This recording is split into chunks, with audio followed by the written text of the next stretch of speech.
So we are also watching your money right now, the Dow, as investors react to the news of President Trump giving Mexico a one-month reprieve from his latest tariffs. But you see right there behind me, we are well into negative territory again today.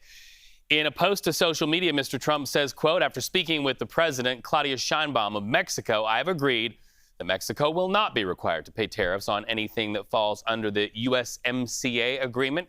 This agreement is until April 2nd. I did this as an accommodation and out of respect for the president there. Our relationship has been a very good one, and we are working hard together on the border, both in terms of stopping illegal aliens from entering the United States and likewise stopping fentanyl.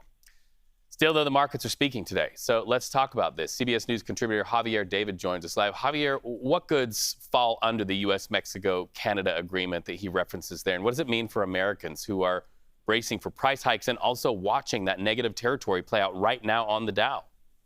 Yeah, I mean, it really means, for now, aside from autos, it really is agriculture products. Potash is a key Canadian good that we import, and the GOP, we know, has been sort of lobbying to get some exemptions for that. Also, watch avocados. They're in the crossfire. So if you're a big avocado eater, your avocado toast, or whatever you like on your salad, you're going to be more than likely paying for that, more money for that as well. But we're looking at like a lot of policy whiplash and sort of these decisions being made by fiat, and it makes it really hard both for companies to decide what they're going to charge consumers and B, what consumers can expect when they go to the supermarket, they go to the store, and they're looking for their favorite good.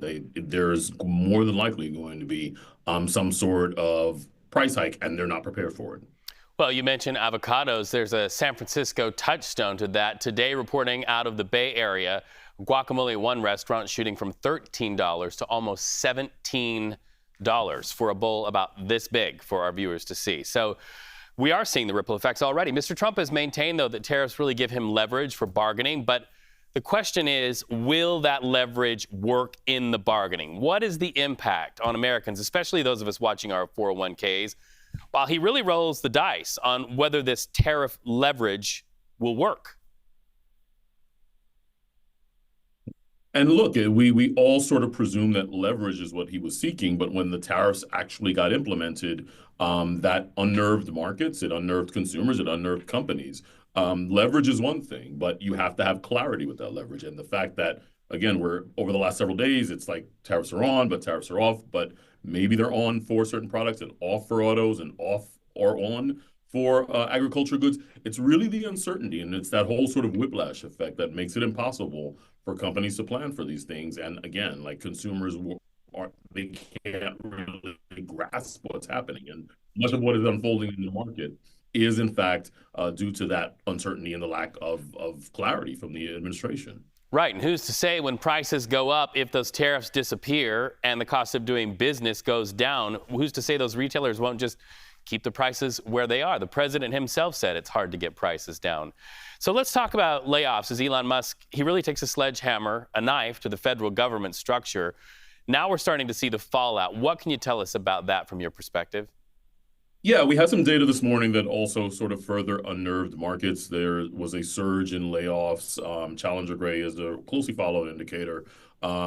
Basically, much of what we're seeing, a chunk of what those layoffs consisted of, were from government positions, where some of these agencies were victims of the DOGE cuts. And really what you have is a couple of things playing out. You have a weakened market, a labor market that was already weakening, that was already soft, and it's converging with sort of ambient fears about a sharper slowdown and a recession. And, now we have what appears to be a full-fledged trade war, barring some really dramatic change.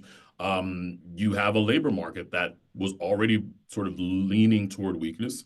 It's going to get weaker, and now you have massive cuts. So this is not a good thing for the administration, because 100 days or less than 100 days in, or really 2 months in, you're getting headlines about massive cuts, and this will start to be reflected in the jobs data. And one of those reports we'll get on Friday.